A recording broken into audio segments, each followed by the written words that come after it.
Per la puntata di oggi di Screenshot vi abbiamo portato nell'Istituto di Genomica Applicata, ci troviamo a Friuli Innovazione. Il motivo per cui ci siamo spostati qui è perché avrete sentito parlare, sentirete spesso parlare appunto in questi giorni di variante Delta, variante indiana, variante inglese, variante brasiliana o altre, insomma parliamo di Covid e qui è uno dei centri specializzati per il sequenziamento, è da qui che parte tutto il tracciamento.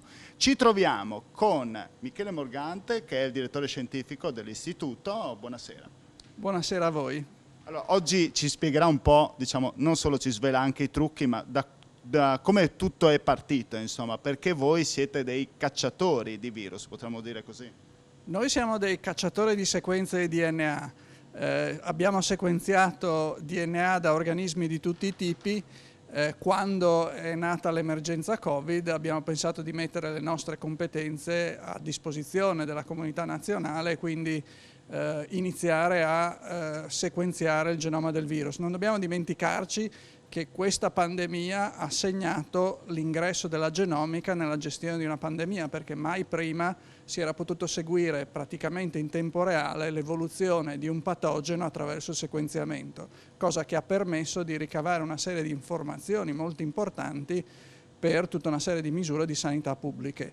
Non è un progetto di ricerca, è un progetto di sanità pubblica. Il sequenziamento può aiutare gli organi che sono preposti alle decisioni in merito alla pandemia a prendere le decisioni più opportune. Ecco, Morgante, perché proprio qui a Udine? Perché c'è un centro specializzato, come pochi possiamo dire in Italia, se non sbaglio, su questa tipologia.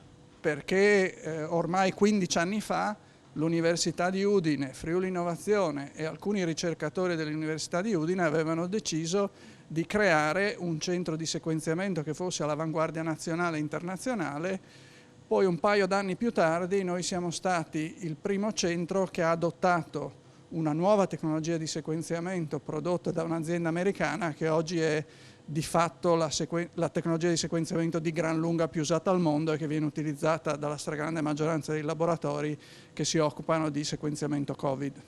Ecco, tra poco vi faremo vedere anche attraverso tutto questo giro di laboratorio che ci porterà a Morgante assieme ad altri ricercatori a capire come viene conservato il virus e dopodiché come appunto viene sequenziato e come vengono scoperte le varianti. Quanti campioni avete analizzato? Abbiamo analizzato oltre 2000 campioni di Covid che provengono sia dall'Italia che dall'estero. È stato difficile? Com'è questo compito? Da un punto di vista meramente tecnico, per laboratori come il nostro, che sono abituati a sequenziare genomi enormemente più grandi, non presenta particolari difficoltà. Se pensiamo che è 100.000 volte più piccolo di un genoma umano, da un punto di vista puramente della quantità di sequenza da produrre, direi che è un problema quasi inesistente. Certamente il problema principale è rappresentato dal fatto che bisogna analizzare tanti campioni. Il numero diventa decisivo perché le raccomandazioni degli organismi internazionali sono quelle di sequenziare almeno il 5% di tutti i tamponi positivi, cosa che in Italia purtroppo non si è riusciti a fare se non per poche regioni. 2000 campioni da dove esattamente? Non solo qua dal Friuli, immaginiamo? No, abbiamo campioni che sono venuti dal Lazio, campioni che sono venuti dal Veneto, campioni che sono venuti dalla Croazia e poi abbiamo fatto un grosso lavoro in supporto della provincia autonoma di Bolzano, che è una delle poche regioni che hanno mantenuto questo obiettivo di caratterizzare a livello di sequenza almeno il 5% dei campioni positivi. Cosa avete scoperto? Quali sono stati i risultati? Magari c'è stato qualche risultato eclatante o siete riusciti magari grazie alla vostra ricerca a dare una mano, diciamo, all'applicazione poi nel tracciamento? Sicuramente per la provincia autonoma di Bolzano è stato importante che in tempi rapidi gli dicessimo quale tipo di variante portava ciascuno dei pazienti, perché soprattutto quando in quel territorio è comparsa la variante nigeriana hanno preso delle misure restrittive molto severe per impedire la diffusione di quella variante e oggi stanno facendo qualcosa di simile anche con la variante indiana. Cioè, siete riusciti a evitare una possibile zona rossa, possiamo dire? Cioè a fermare Le microzone rosse le hanno fatte, addirittura con controlli all'uscita e all'entrata dei paesi, però si è impedito che tutta la provincia diventasse una zona rossa. Ecco, allora, grazie al nostro Paolo Bassi che ci sta seguendo, magari ho parlato di 2000 campioni, non credo che ce ne siano 2000 qua dentro, quante ce ne saranno? Perché c'è un freezer qua esattamente, è un freezer che ha meno 80 gradi, no? Se si può girare da questa parte, professore, così magari riusciamo a far vedere, freezer che perché meno 80 gradi? Perché i campioni ci arrivano sotto forma di RNA che è stato estratto a partire dai tamponi. L'RNA è una molecola instabile e quindi il meno 80 garantisce la sua conservazione a medio-lungo termine, lo stesso tipo di temperatura a cui viene conservato il vaccino Pfizer, che non a caso è pure esso basato su molecole di RNA. Ecco, i campioni vengono stivati dentro il freezer a meno 80, stanno dentro piastre come queste, in questi rack, e il fatto di conservarli a meno 80 gradi garantisce la stabilità a lungo termine delle molecole di RNA. Ecco professore, adesso può richiudere il frigo e ha tirato fuori una piastra in cui sono contenuti i campioni di RNA. A partire dall'RNA, come primo passaggio, dobbiamo costruire delle molecole di cDNA che coprano tutte le 30.000 basi di DNA che compongono il genoma virale. Questa operazione, per essere più veloci e più precisi, non viene eseguita da persone, ma viene eseguita da un'apparecchiatura robotica come quella che vedete qua, dove viene messa questa piastra, vengono trasferiti una serie di reagenti per riuscire a produrre il DNA a partire dalla molecola virale, che è una molecola RNA. È un lavoro complicato, viene svolto in quanto tempo, possiamo dire? Perché dopo ci trasferiremo anche dall'altra parte del laboratorio. Questa è solo una prima parte, ma... Questa è solo la prima parte, non è particolarmente complicata, ovviamente ci vuole del tempo perché la reazione che porta a produrre DNA da RNA abbia luogo in maniera completa. E in base a che cosa si sviluppa il vostro tipo di efficienza? L'uso della robotica è un aspetto fondamentale perché ci consente di processare centinaia di campioni alla volta senza perdere tempo e soprattutto senza commettere errori come quelli che potrebbero succedere se dovessimo fare tutta l'operazione a mano. Senta professore, noi dovremmo abituarci a questo virus. Cioè, adesso siamo in piena estate. Mascherine via, almeno all'aperto, comunque a distanziamento come la stiamo tenendo tra di noi, però dovremmo abituarci ad altre varianti, adesso si parla tanto di quella Delta, magari arriveremo all'Omega, non lo so.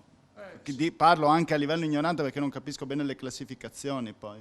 Sì, le lettere dell'alfabeto greco vengono assegnate semplicemente in riferimento al momento in cui viene scoperta la variante, per cui alfa è prima, delta è dopo.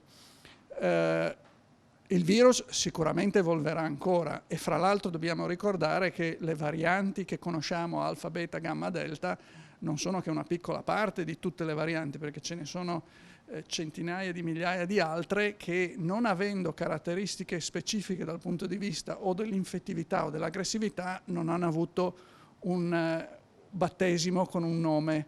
Questo vuol dire che praticamente noi di varianti ne abbiamo già conosciute migliaia, non ci siamo accorti, ovvero noi le classifichiamo perché sono quelle più pericolose, ma ne abbiamo già avute di mutazioni in centinaia. Sì, il virus rispetto a quando è partito ha già accumulato un numero considerevole di mutazioni. Fra l'altro una cosa di cui si parla poco, noi sappiamo che nel corso dell'evoluzione si è generata la variante inglese più infettiva di quelle precedenti, adesso si è generata la variante indiana più infettiva di quella inglese. Ma in realtà c'era già stato un primo passaggio che è avvenuto quando dall'Asia il virus è arrivato in Europa. Lì c'è stata una mutazione nell'aminoacido 614, sempre di questa benedetta proteina spike che il virus usa per attaccarsi alle nostre cellule e penetrare nelle cellule, e questa mutazione aveva già reso il ceppo che poi si è diffuso in Europa e ha dato origine alla prima ondata, per capirci il ceppo di Codogno, ha dato a questo ceppo le caratteristiche di una maggiore infettività. Quindi rispetto al punto di partenza di Wuhan, noi adesso siamo 3 step più in là in termini di infettività. Su quanto ancora le cose possano cambiare, ovviamente avrà un impatto decisivo quanto riusciremo a contenere la dimensione della popolazione virale. Contenere la dimensione della popolazione virale vuol dire impedirne la diffusione. Può avvenire attraverso i vaccini, può avvenire attraverso le misure di distanziamento.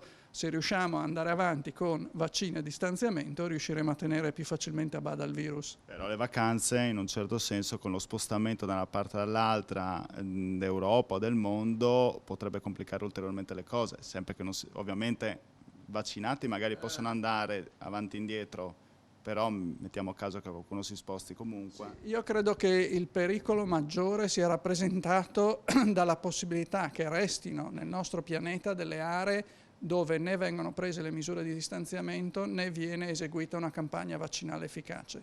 Quelli potranno essere dei serbatoi nei quali il virus potrà ancora evolvere ed eventualmente diventare più infettivo. Riuscire a portare a zero gli spostamenti, come sappiamo, è impossibile, per cui credo che sia interesse di tutti fare in modo che i vaccini vengano distribuiti non solo nei paesi avanzati, ma in tutti i paesi, perché la nostra salvezza dipenderà anche da quello che succede da loro. E non dimentichiamo che molte delle varianti di cui ci preoccupiamo sono nate in paesi di quel tipo. Noi adesso ci spostiamo dall'altra parte del laboratorio, continuiamo il nostro viaggio a caccia appunto, possiamo dire, delle mutazioni di questo virus, andiamo in pubblicità e poi torneremo.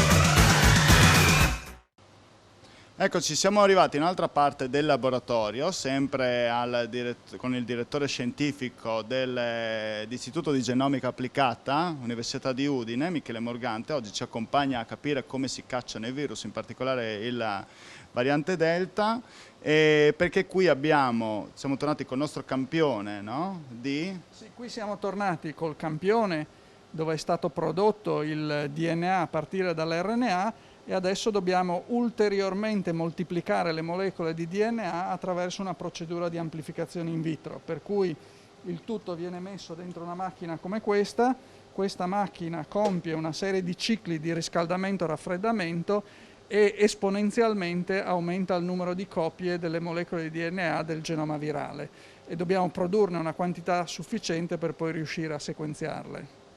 Quindi dopo a quel punto, quando la reazione è finita, i campioni vengono presi, vengono ulteriormente processati con le apparecchiature robotiche che abbiamo visto per prepararli per il sequenziamento, e alla fine vengono messi dentro una struttura come questa che si chiama flow cell, che è la superficie sulla quale avviene la reazione di sequenziamento. Su questa superficie possono essere sequenziate centinaia di milioni di molecole di DNA diverse.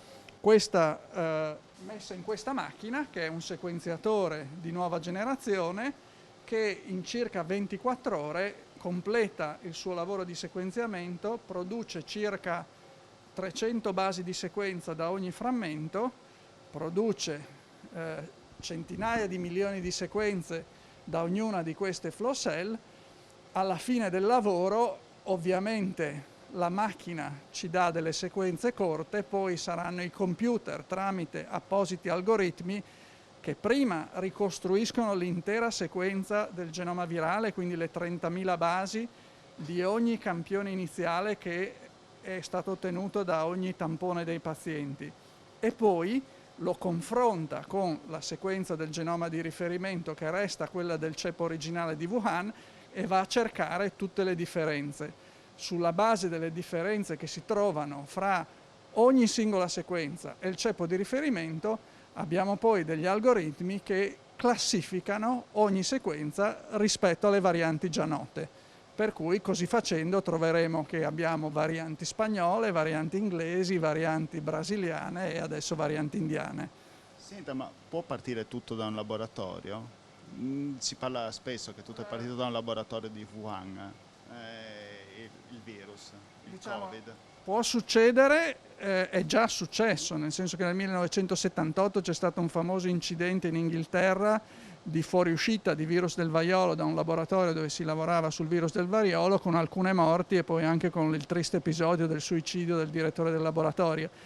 È una delle possibilità. Oggi le evidenze non ci mandano necessariamente in quella direzione. È plausibile anche la possibilità che sia arrivato dall'animale. Sicuramente chi potrebbe svelare tutto sono i cinesi. I cinesi, se aprissero i libri che descrivono il lavoro fatto nel loro laboratorio, potrebbero farci sapere se la cosa è partita da lì oppure no. Se non lo vogliono fare, probabilmente per ragioni politiche, se non lo faranno sarà molto difficile dimostrare in maniera definitiva che arriva da lì.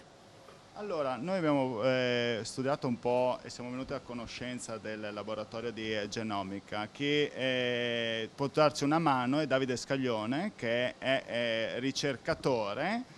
Siamo vicino a lui, ci è venuto anche a trovare. Grazie per essere venuto. Grazie a voi.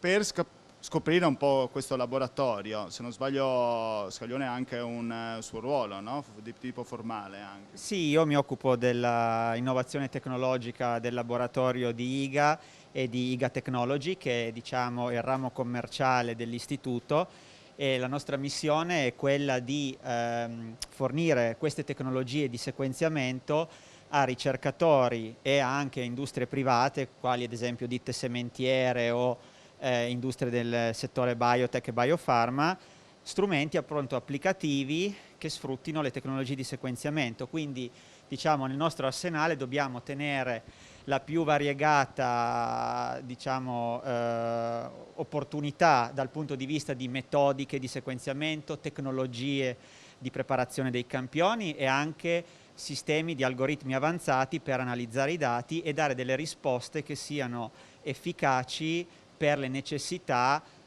di queste nuove sfide, che basano il loro avanzamento anche su conoscenze di tipo genomico e di sistemi biologici complessi in generale. Ecco, quali sono i campi di applicazione, ad esempio? Ma i campi di applicazione, ad esempio nel nostro istituto, che vediamo lavorare molto, sono quelli dell'epigenetica, quindi lo studio delle modificazioni che vanno al di là della genetica tramite appunto metodiche particolari. Lavoriamo molto sulla genetica vegetale, fare quindi la genotipizzazione su larga scala di popolazioni vegetali al fine di migliorarle dal punto di vista genetico e sfruttare proprio i germoplasmi disponibili in natura o nelle coltivazioni attuali. Quindi può aiutare l'agricoltura, come la viticoltura, faccio un esempio. Assolutamente, è la tecnologia di punta per il miglioramento genetico e non solo, aiuta anche la conservazione, perché molti studi che ad esempio vanno a vedere come gli alberi si stanno adattando ai cambiamenti climatici sfruttano proprio il sequenziamento massivo di larghe popolazioni di alberi per poter capire come si stanno adattando geneticamente ai cambiamenti climatici. Quanto c'è di scienza e quanto c'è di uomo in questi tempi? Quanto c'è di scienza e quanto c'è di uomo? In che senso? Dell'opera dell'uomo, quanto l'uomo può incidere sulla scienza in questo caso?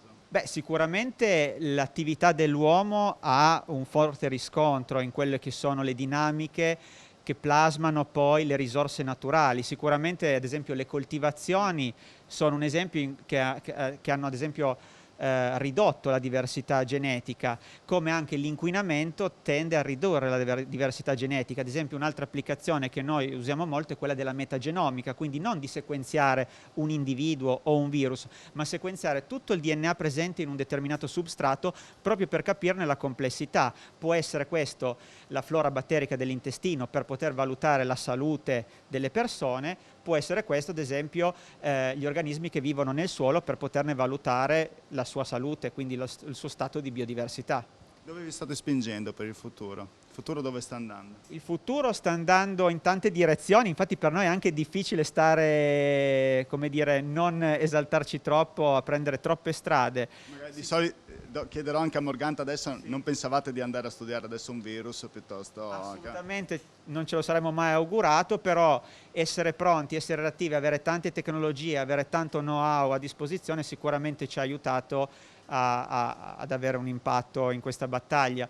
E per quanto riguarda dove sta andando il futuro, beh, sicuramente un'applicazione che nel campo dello studio delle malattie complesse come i tumori, ma anche nello studio dell'evoluzione, è quella delle tecnologie a singola cellula, quindi riuscire a raggiungere quella risoluzione per cui non sequenzieremo più gli individui, ma sequenzieremo le singole cellule che compongono un individuo per poter capire come tra loro si parlano, come tra loro interagiscono o magari come tra loro mutano per purtroppo generare quelle che sono malattie complesse e difficili da combattere come i tumori. Grazie Scaglione per questo suo intervento. Volevo concludere con lei, Morgante, visto che ha una grande esperienza insomma, in questo istituto, in qualità di anche direttore scientifico.